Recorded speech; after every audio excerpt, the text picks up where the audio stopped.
General Amara Okonkwo stood in the ashes of Lagos and felt something break inside her chest. It was not her heart. Her heart had stopped feeling anything 3 days ago, when the sky turned white and the world she knew ended. What broke now was something deeper. It was the part of her that still believed in mercy. The ruins stretched for kilometers in every direction. Buildings that once touched the clouds were now nothing but twisted metal and broken concrete.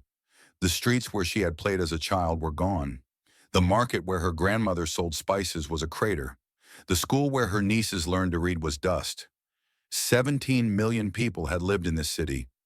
Now they were ghosts. She walked through the destruction alone.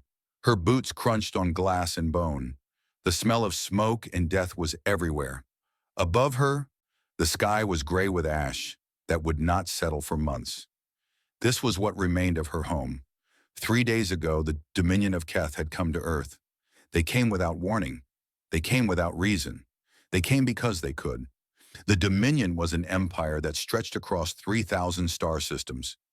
They had ruled this part of the galaxy for 10,000 years. Their ships were mountains of metal.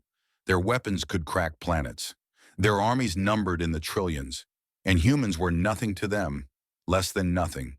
Humans were insects that had crawled out of their little blue rock and dared to reach for the stars. Lord Vexen Keth Surl was the regional governor who ordered the attack. Amara had studied his face on every screen for 3 days now. He had the look of a man who had never been told no. His species, the Keth, were tall and gray-skinned, with eyes like black stones. They had built their empire on the simple belief that strength was the only truth in the universe. Vexen had not even bothered to declare war. He had simply sent a message to his fleet commanders: teach the humans their place. The fleet arrived at Earth on a Tuesday morning. Amara remembered the exact moment because she had been drinking coffee in her office at the United Defense Force headquarters in Geneva. The alarm started screaming. The screens lit up with a sight that stopped her heart. 47 Dominion warships. Each one was larger than anything humanity had ever built. They moved through Earth's solar system like sharks swimming through a pond full of goldfish. Earth's defense fleet tried to stop them. Humanity had 12 ships capable of real combat. 12 against 47. The battle lasted 9 minutes. The human ships were brave. They were skilled. They were dead within the hour. Then the Dominion fleet entered orbit above Earth. They positioned themselves over 3 cities: Mumbai, São Paulo, and Lagos, the largest cities in 3 different continents. The message was clear. No one was safe. Nowhere was safe. The bombardment began at exactly noon, Geneva time. The Dominion used plasma weapons that burned hotter than the sun. They fired for 40 minutes, then they stopped. Then they left. 17 million people died in those 40 minutes. 3 great cities became 3 great graves. The Dominion left behind only a single message beacon floating in Earth's orbit. The message was simple: know your place, expansion ends, tribute begins. That was 3 days ago. Now Amara walked through the ruins of Lagos and counted the dead. She found her grandmother's house by memory alone. Nothing remained but a blackened foundation and a twisted metal frame. She stood there for a long time. Her grandmother had survived. She had been visiting family in the countryside when the attack came. Her nieces had survived too, but their home was gone. Their neighbors were gone. Everyone they had known for generations was gone. Amara felt the breaking thing inside her chest settle into a new shape. It was hard and cold and sharp. It was anger, but not the wild anger of a wounded animal. This was something else. This was the anger of a soldier who had just been given a mission. She turned and walked back toward the rescue camp at the edge of the city. Emergency teams from every nation on Earth were here now. The whole world had united in grief, but grief would not bring back the dead. Grief would not stop the Dominion from doing this again. At the camp, she found her aide waiting with a secure communication device. The President of the United Nations wanted to speak with her. So did 17 other world leaders. The whole planet was screaming for answers. What do we do? How do we respond? Can we fight back? Amara did not answer their calls. Not yet. She needed to think first. She walked to a quiet corner of the camp and sat on a piece of rubble that had once been someone's home. She watched the rescue workers dig through the ruins. She watched the survivors wander in shock. She watched the children cry for parents who would never answer. And she thought about the Dominion. She had studied them for years. Every officer in the United Defense Force studied potential threats. The Dominion was the biggest threat in known space. They controlled more territory than any other empire. They had more ships, more soldiers, more resources than anyone else. But Amara had noticed something in her studies, something that gave her hope. The Dominion was old, very old. They had been using the same weapons for 10,000 years, the same tactics, the same ships. They had never needed to change because they had never faced a real challenge. Every species they conquered had been primitive compared to them. Every war they fought was a slaughter, not a contest.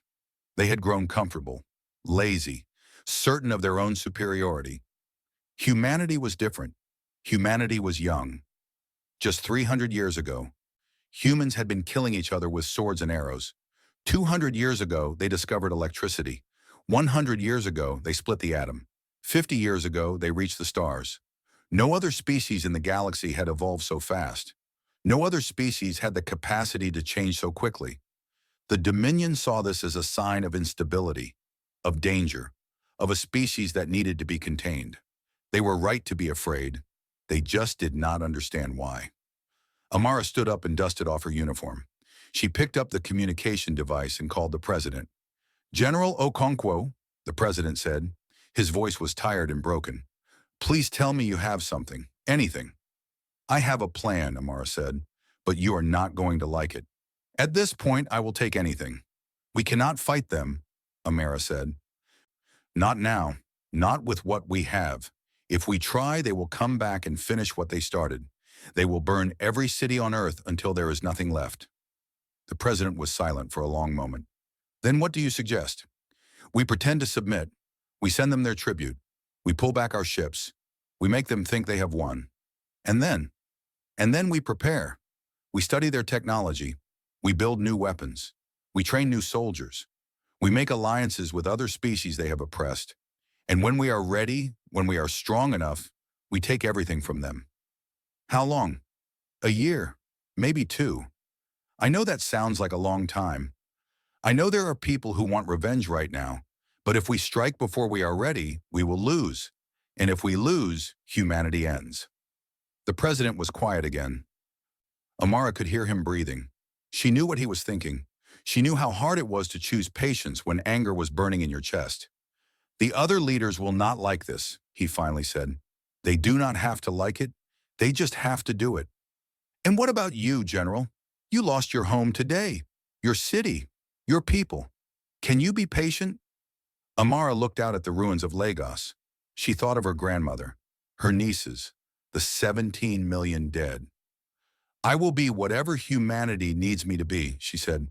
"Right now, that means being patient. But I promise you this, Mr. President. When the time comes, I will personally deliver our response to the Dominion, and they will learn that striking Earth first was the last mistake they ever made." She ended the call and stood there in the ashes of her childhood. The sun was setting behind the smoke clouds. Somewhere in the distance, a child was crying. The Dominion thought they had broken humanity. They thought a single strike would be enough to make humans kneel forever. They did not understand what they had done. They had not broken humanity. They had united it. They had given every person on Earth a common enemy and a common cause. They had awakened something that should have been left sleeping. Amara looked up at the darkening sky. Somewhere out there, Lord Vexen was celebrating his easy victory. Somewhere out there, the Dominion was laughing at the weak little humans.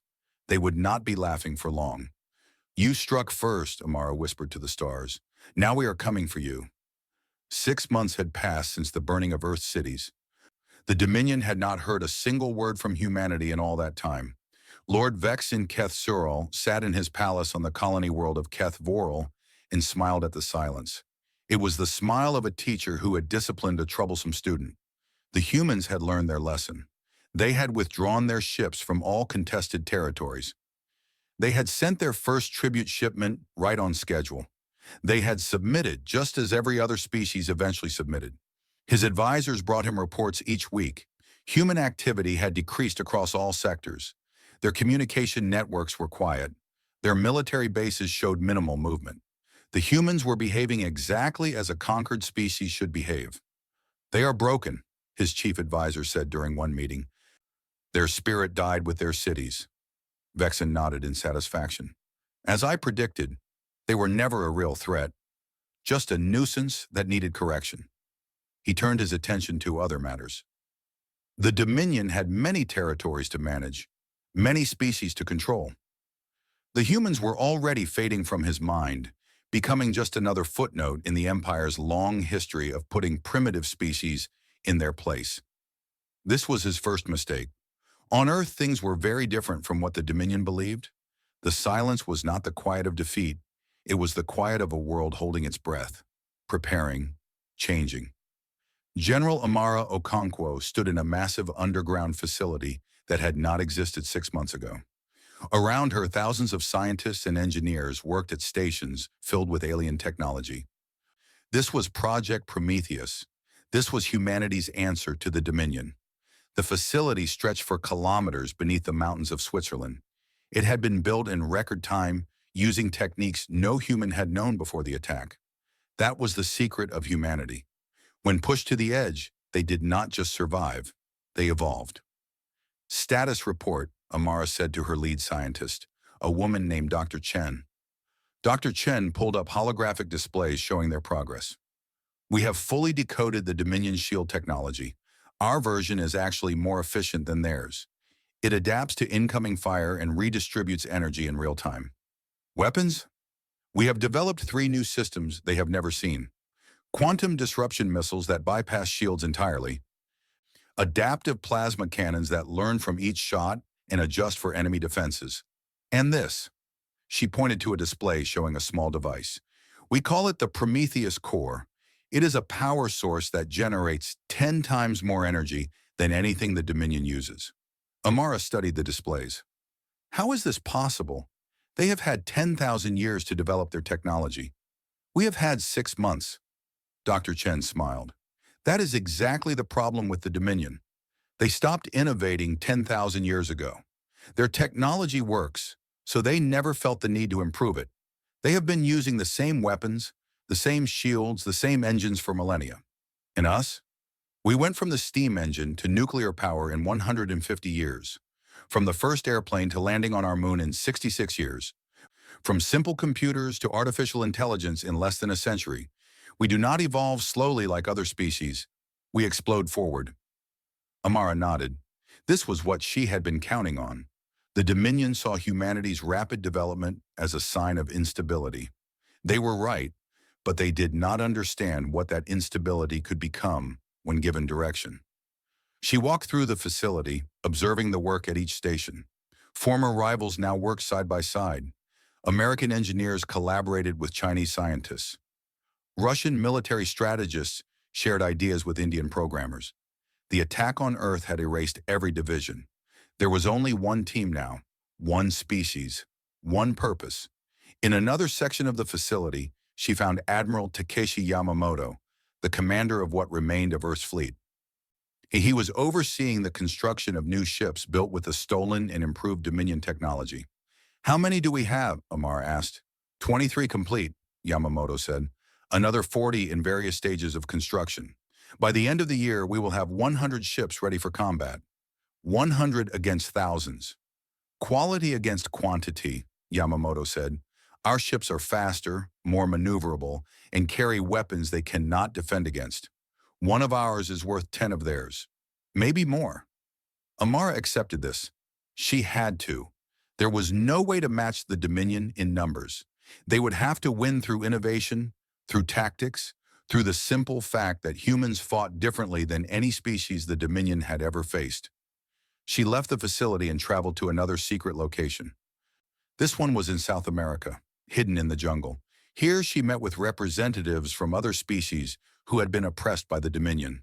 The Vreth were insect-like beings whose homeworld had been strip-mined for resources. The Kalani were telepaths who had been enslaved as interrogators. The Morn were giants who had been forced to work in Dominion factories for generations. There were dozens of others, each with their own story of suffering under Dominion rule. They had come to Earth in secret, risking everything to meet with the humans. Word had spread through the underground networks of the galaxy. The humans were planning something. The humans were not broken. Amara addressed them in a simple meeting room with no ceremony. "I am not asking you to fight with us," she said. "Not yet. The risk is too great. If the Dominion discovers what we are planning, they will destroy you along with us." "Then why have you called us here?" the Vreth representative asked. "Information. I need to know everything about the Dominion, their supply lines, their communication networks, their weaknesses. You have lived under their rule for centuries.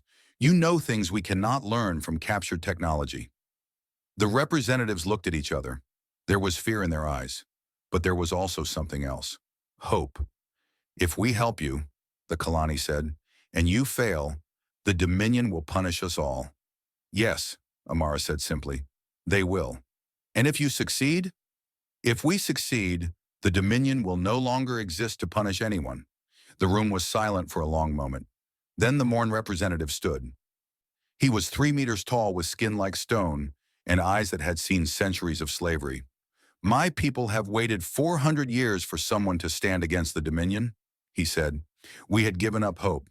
We accepted that we would die as slaves, just as our parents died, and their parents before them." He placed his massive hand on the table. "You want information? I will give you everything. Routes, schedules, codes, secrets. I will give you the location of every Dominion weakness my people have discovered in 400 years of forced service." One by one, the other representatives stood. Each offered what they had: intelligence networks, security codes, guard rotations. The inner workings of an empire that had never imagined its slaves might one day help its enemies. Amara felt the weight of their trust. These species were risking extinction to help humanity. She could not fail them. "When the time comes," she promised, "humanity will not forget who stood with us in the darkness." The months continued to pass. Earth remained silent to the outside galaxy. Tribute shipments arrived on schedule. Human ships stayed within their borders. To the Dominion, it looked like perfect submission. But beneath the surface, humanity was transforming. Factories that once made consumer goods now produced weapons. Universities that once studied theory now solved practical problems of war. Children who had grown up in peace were training to become soldiers. Every person on Earth understood what was coming. Every person had lost someone in the attack. 17 million dead meant 17 million reasons to fight. The anger had not faded. It had focused. It had become something useful. 1 year after the attack, Amara stood on the bridge of Earth's new flagship, the Phoenix. It was beautiful and deadly, a perfect expression of human engineering. Around her, 99 other ships waited in the darkness of deep space, hidden from Dominion sensors. Admiral Yamamoto stood beside her. "All ships report ready, General." Amara looked at the star map showing Dominion territory. Thousands of systems, millions of ships, trillions of soldiers, and humanity was going to take it all. "The Dominion believes we are broken," she said. "They believe we have accepted our place in their empire. They are about to learn how wrong they are." She opened a channel to all ships. "This is General Okonkwo. 1 year ago, the Dominion attacked Earth without warning. They killed 17 million of our people to teach us humility. They expected us to kneel." She paused, looking at the faces of her crew. They were young and old, from every nation on Earth. They were the best humanity had to offer. "We did not kneel. We prepared. And now we are ready to show the galaxy what happens when you strike humanity first." She pointed at the star map. "Our first target is their supply depot at Kethravar. It feeds half their eastern fleet. We destroy it, and we announce our return to the universe." The fleet moved forward as one, silent, deadly, unstoppable. The Dominion's peace was about to end. The Dominion supply depot at Kethravar was the size of a small moon. It floated in the darkness between stars, feeding fuel and weapons to hundreds of warships. For 1,000 years, it had operated without interruption. For 1,000 years, no enemy had dared to approach it. Commander Keth Saral was in charge of the depot's defense. It was a boring assignment. Nothing ever happened at Kethravar. He spent most of his time filing reports and counting inventory.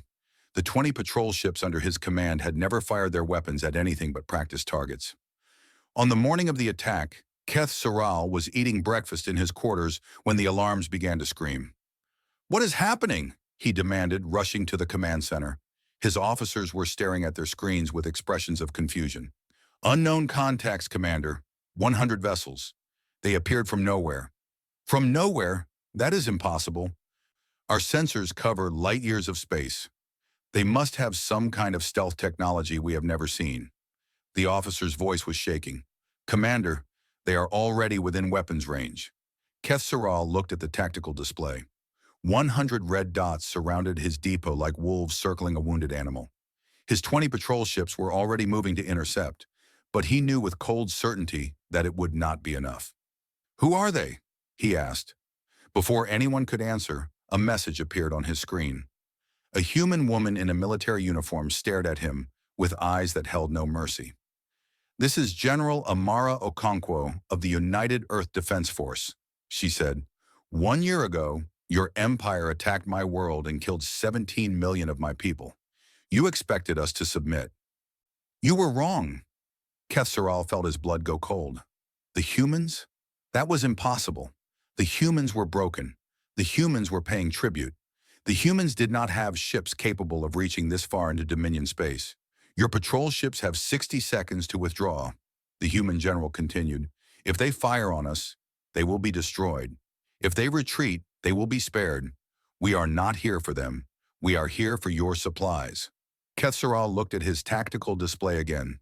His 20 ships against their 100.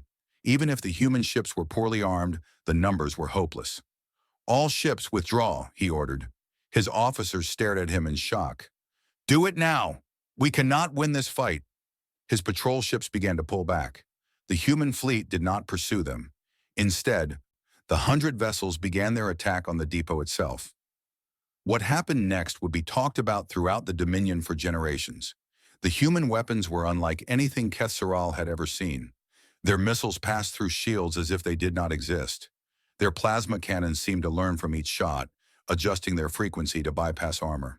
The depot's defenses, which had been designed to stop conventional attacks, were useless.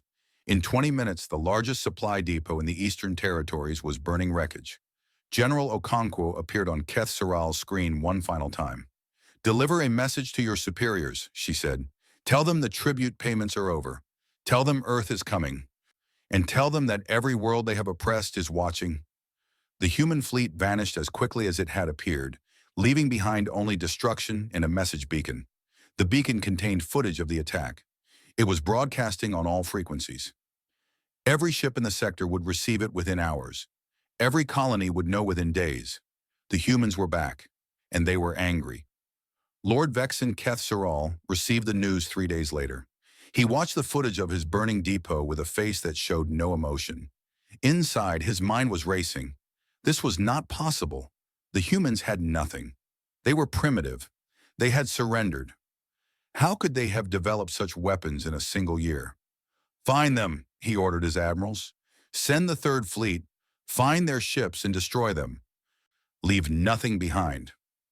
The Third Fleet was 500 warships under the command of Admiral Keth Vor, one of the Dominion's most experienced officers. They swept through human space, hunting for the enemy fleet. They found nothing. The human ships had vanished.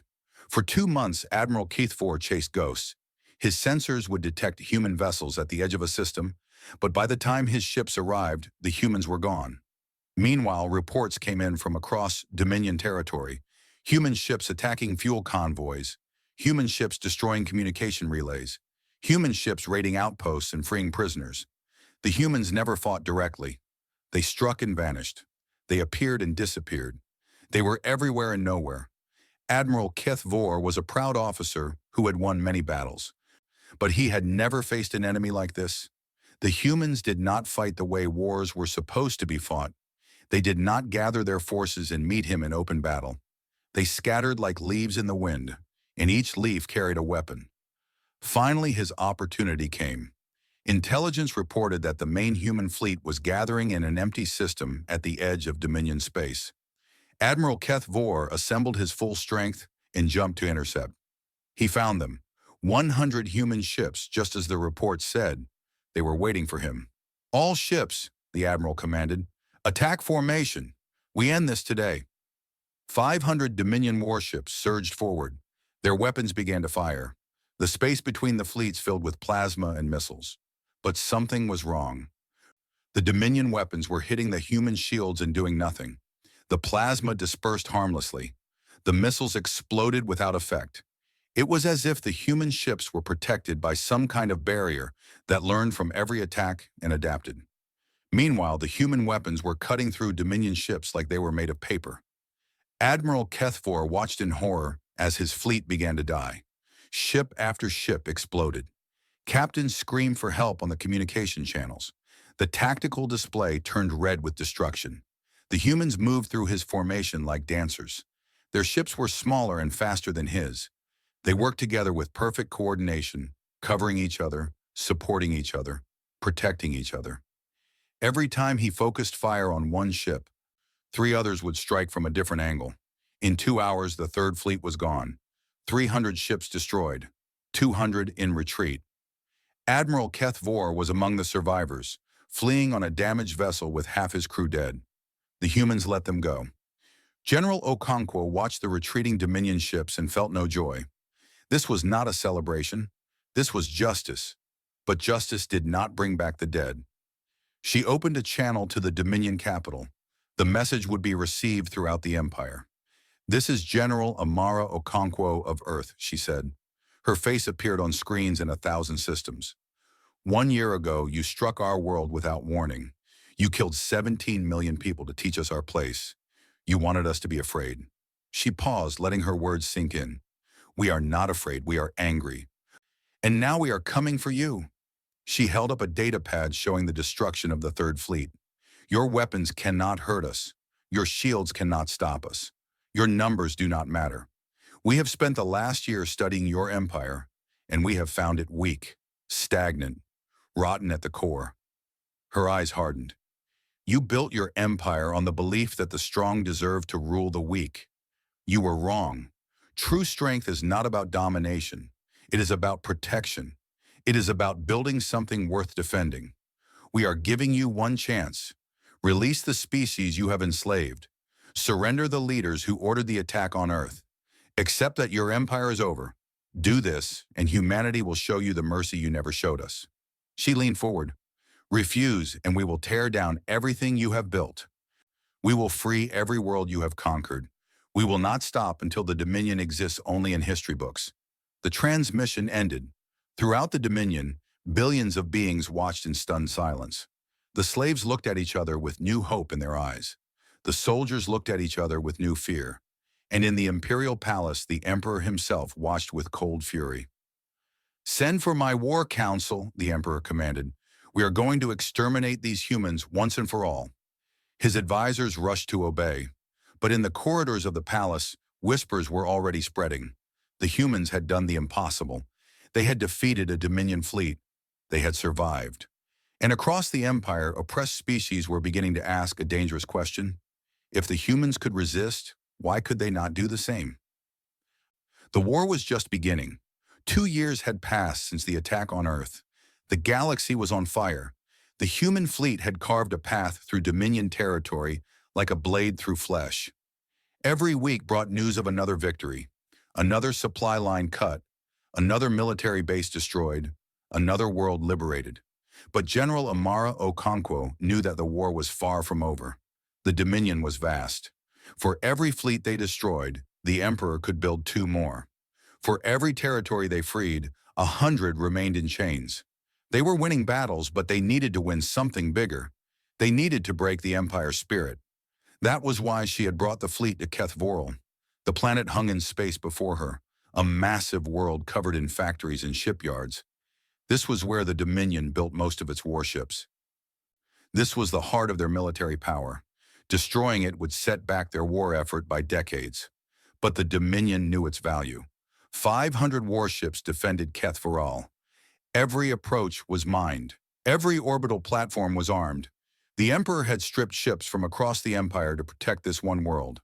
Amara had 50 ships. General, Admiral Yamamoto said quietly, our scouts confirm the enemy numbers. 500 to our 50. Even with our technological advantage, these odds are not favorable. I know. Amara studied the tactical display, looking for weaknesses. But we are not going to win this war by playing it safe. If we destroy Keth Vorel, the Dominion loses its ability to replace losses. The war ends in years instead of decades. And if we lose here, then Earth falls. Every species that allied with us is exterminated, and the Dominion continues for another 10,000 years. Yamamoto nodded slowly. Then we cannot lose. No, Amara agreed. We cannot. She opened a channel to all ships. This is General Okonkwo. The battle ahead will be the hardest we have ever fought. The enemy has more ships, more guns, more missiles. By every calculation, we should lose. She paused, letting her words sink in. But calculations do not account for the human spirit. They do not account for people fighting for something more than conquest. Every person in this fleet has lost someone to the Dominion. Every person knows what we are fighting for. This is not about territory or resources. This is about freedom. For us. For our allies. For every species that has suffered under Dominion rule. She stood straighter. The enemy expects us to fight like they do. They expect us to form lines and exchange fire until one side breaks. They are wrong. We are not going to fight their war. We are going to fight ours. The fleet advanced. Captain Keth Noller was commanding one of the Dominion ships defending the shipyard. He had served in the Imperial Navy for 40 years. He had fought in 17 campaigns. He had never seen anything like the humans. They came at his formation like a swarm of insects. Not in neat lines, but in a chaotic mass that seemed to have no pattern. His targeting computers could not predict their movements. His gunners could not track their ships. They were everywhere at once. Focus fire on the lead ship, he ordered. His weapons locked onto a human vessel and unleashed a full barrage. The human ship dodged and weaved, its shields flashing as they absorbed what little damage connected. But it did not matter because the ship was not the threat. While Keth Nolar focused on one target, 3 other human ships had slipped behind his formation. They opened fire on his engines. His ship shuddered. Alarms screamed. Before he could respond, the attackers had vanished back into the chaos. This happened again and again across the battlefield. The Dominion ships were larger and more powerful, but they were slow. They were built for wars where enemies stood and fought. The humans never stood. They never stopped moving. They struck and retreated, attacked and vanished, always one step ahead. Captain Keth Noller watched his tactical display turn from a sea of green to a sea of red. They were losing. Somehow, despite everything, they were losing. General Okonkwo was on the bridge of the Phoenix, directing the battle like a conductor directing an orchestra. Her mind processed information faster than she had ever thought possible. Ship positions, enemy movements, weaknesses to exploit, opportunities to seize. But she was also watching something else. She was watching her people die. Human ships were being destroyed too. For every 10 Dominion vessels they killed, they lost one of their own. The math was in their favor, but each lost ship was 100 humans who would never go home, 100 families who would never be whole again. She pushed the grief aside. She could mourn later. Right now, she needed to win. Admiral, status of the shipyards? Still heavily defended.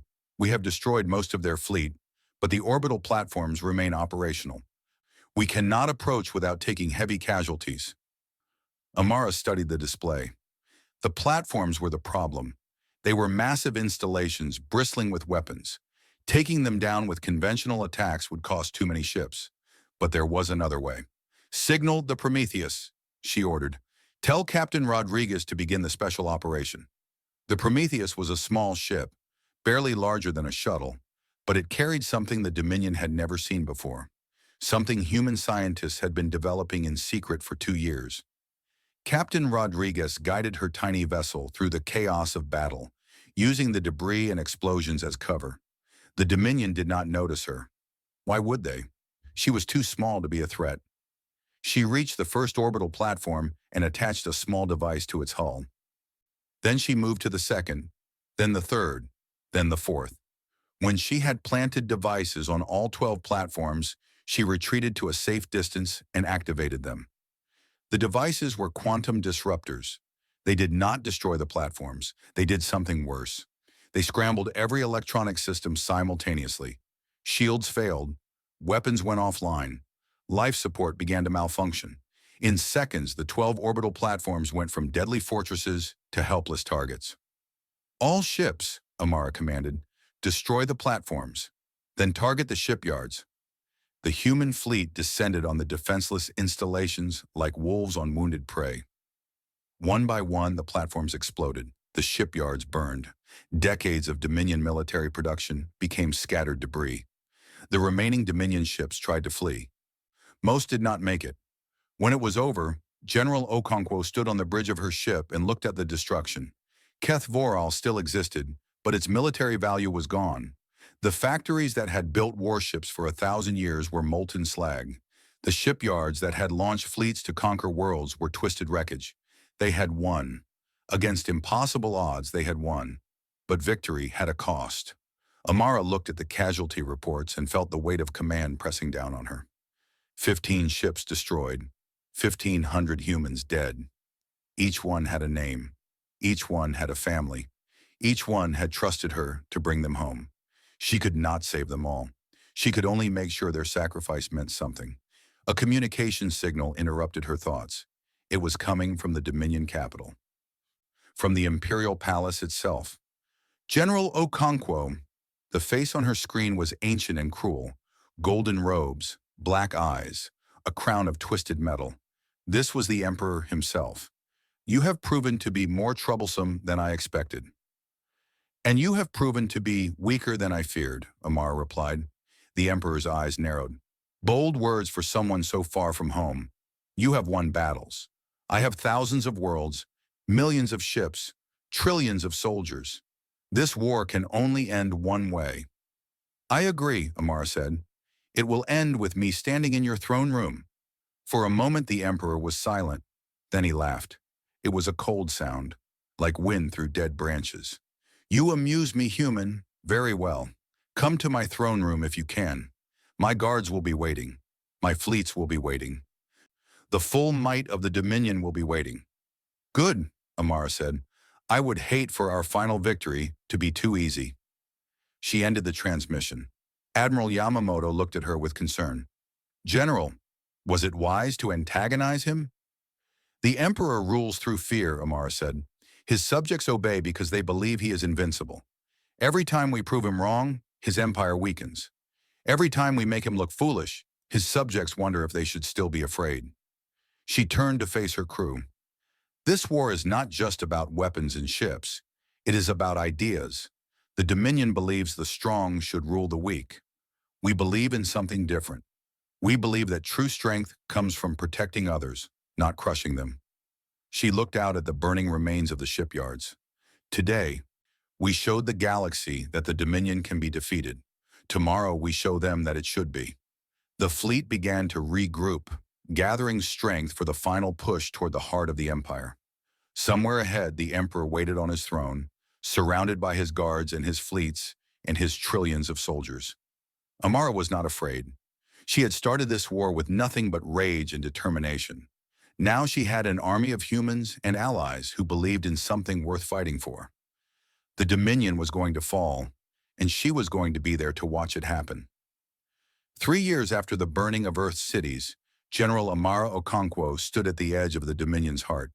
The planet Keth Navar hung before her fleet, a world of ancient palaces and towering monuments. This was where the Empire had been born 10,000 years ago. This was where it would die. The final battle had not been much of a battle at all. Half the Dominion's remaining fleets had defected or fled. Species that had been enslaved for centuries had risen up across the Empire. The Vreth had sabotaged fuel supplies. The Kalani had assassinated military commanders. The Morn had seized control of entire factory worlds. The Dominion was collapsing from within. Now only the Imperial Guard remained loyal. 300 ships surrounded Keth Navar, crewed by fanatics who would rather die than see their empire fall. They were the best the Dominion had, the most skilled, the most devoted. They were also outnumbered. Amara had brought 200 human ships, but she also had 300 vessels from allied species who had joined the fight. Vreth swarm ships, Kalani mine vessels, Morn battle barges. For the first time in history, the oppressed peoples of the galaxy were fighting together against their oppressors. Admiral Yamamoto reported, "The Imperial Guard is holding position. They are not attacking." Amara nodded. "They know they cannot win. They are hoping we will offer terms." "Will we?" Amara considered the question. She could destroy the Guard and end this quickly. But there had been enough death.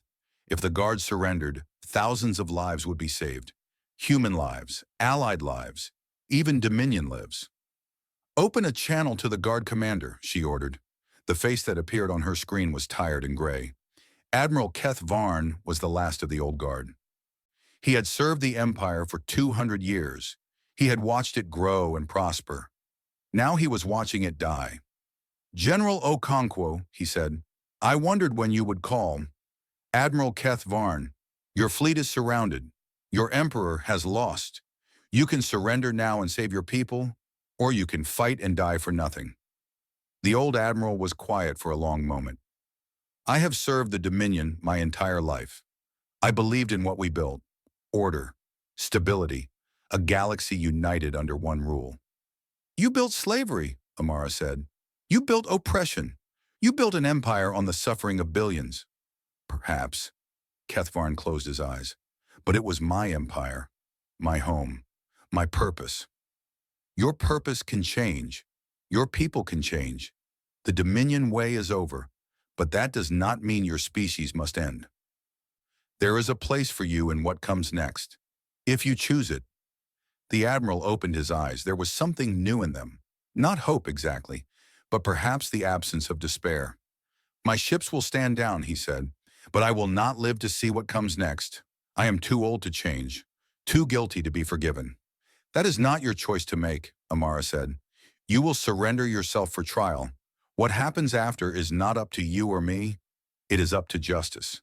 Kethvarn nodded slowly. "You are not what I expected, human.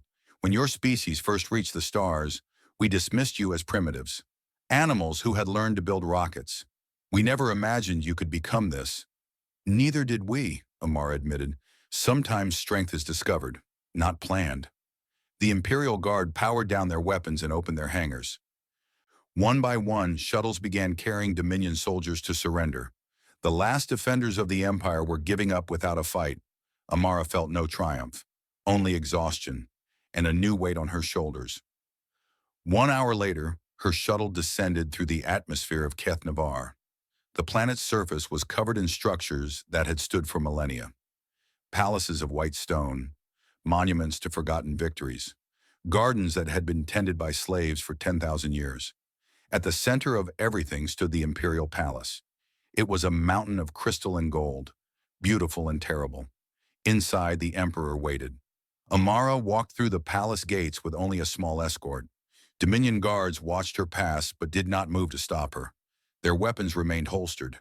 Their eyes remained empty. The fight had gone out of them. She climbed the 1,000 steps to the throne room. Each step was carved from a different world stone. Each step represented a planet conquered and broken. She climbed them all without pausing. The throne room doors opened before her. The Emperor sat on a throne of black metal at the far end of a vast chamber. He was ancient beyond measure, his gray skin paper-thin over bones like iron. His eyes were the only part of him that still seemed alive. They burned with hatred as Amara approached. "So," he said, "the animal has come to claim its prize." Amara stopped 10 meters from the throne. Her guards spread out behind her, but she did not need them. The Emperor was alone. His guards had abandoned him. His advisors had fled. He was the last of the Dominion's masters. "You killed 17 million of my people," Amara said. "You burned my cities. You laughed at our grief and called it justice." "It was justice," the Emperor hissed. "You were nothing, a footnote in the history of the galaxy. I was doing you a kindness by showing you your place before you embarrassed yourselves further." Amara studied the creature before her. In her dreams, she had imagined this moment 1,000 times. She had imagined what she would say, what she would do. how she would make him pay for every life his empire had taken. But standing here now, she felt only sadness. "You really believe that," she said. "You really believe that your empire was a gift to the galaxy, that the billions you enslaved should have been grateful for their chains. The strong rule, the weak serve. This is the natural order. This is how the universe works." "No," Amara said. "That is how your empire worked, and that is why it failed." She stepped closer to the throne. The emperor flinched back, and in that moment, she saw what he truly was. Not a god, not a demon, just a frightened old man who had spent his whole life believing in a lie. "You thought strength was about domination," she said, "about crushing anything weaker than yourself. But true strength is about protection. It is about lifting others up, not pushing them down. It is about building something worth defending." She turned to look at the throne room. The murals on the wall showed 10,000 years of conquest. Worlds burning, species kneeling, emperors triumphant. "You built an empire on fear," she continued. "But fear is a weak foundation. The moment something stronger appeared, your subjects turned against you. Not because we forced them, but because they were waiting, hoping, dreaming of the day someone would stand up to you." She faced the emperor again. "That is why you lost. Not because of our weapons or our tactics. You lost because your own slaves wanted you to lose." The emperor's hands gripped the arms of his throne. "Then finish it. Kill me. Take your revenge." Amara shook her head. "No." The word hung in the air. The emperor stared at her in confusion. "No? If I kill you, I become you. Another conqueror, another tyrant, another monster who thinks power gives the right to take life." She stepped back. "You will face trial for your crimes. A real trial with judges and evidence and a chance to defend yourself. Something you never gave the species you conquered. That is not justice. That is weakness. Perhaps," Amara smiled, but there was no warmth in it, "or perhaps it is the kind of strength you never understood. The strength to show mercy to someone who showed none to you." She gestured to her guards. They moved forward to take the emperor into custody. He did not resist. There was nothing left in him to resist with. As they led him away, Amara called out one last time. "You struck Earth first," she said. "You came for us, and now we are here, but not to destroy, to rebuild, to create something better than what you built." The emperor did not respond. The doors closed behind him, and he was gone. Amara stood alone in the throne room of the fallen empire. Outside, she knew the galaxy was celebrating. Slaves were walking free for the first time in generations. Warships were being decommissioned. A new age was beginning. She walked to the throne and looked at it for a long moment. It was just a chair, an ugly thing built from the metal of conquered ships. It held no power except what people gave it. She did not sit in it. Instead, she walked to the window and looked out at the stars. Somewhere out there, 17 million ghosts waited for justice. She hoped she had given them something close to it. 5 years later, Ambassador Amara Okonkwo addressed the first full assembly of the Galactic Coalition. The chamber was filled with representatives from 100 species. Vreth and Kalani sat beside Morn and Human. Former enemies worked together on councils and committees. The galaxy was not peaceful, not yet, but it was healing. "We gather today to remember," Amara said, "to remember what we lost, to remember what we fought for, and to remember what we chose not to become." She looked out at the assembled delegates. They watched her with respect, some with gratitude, others with the wariness of former enemies learning to trust. 5 years ago, humanity was attacked without warning. We lost 17 million people in a single day. We had every reason to respond with rage, to burn the galaxy until nothing remained of those who hurt us. She paused, letting the memory settle. We chose differently. We chose to fight, yes. We chose to destroy an empire that had caused suffering for 10,000 years. But when we won, we did not become the new masters. We did not enslave our enemies or crush those who had wronged us. She stood straighter.